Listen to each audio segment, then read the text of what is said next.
దేవుని బిడ్డలారా, ఈ యొక్క కాలము చక్కగా దేవుని యొక్క వాగ్దానము మనము చదువుకుందాం.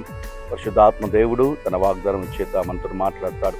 ఆయన బలపరిచే దేవుడు, ఆదరించే దేవుడు. కాబట్టి మన మనస్సు, మన ఆలోచనలు, మన స్థితిగతులు, మన మానసిక స్థితి ఎరిగిన దేవుడు.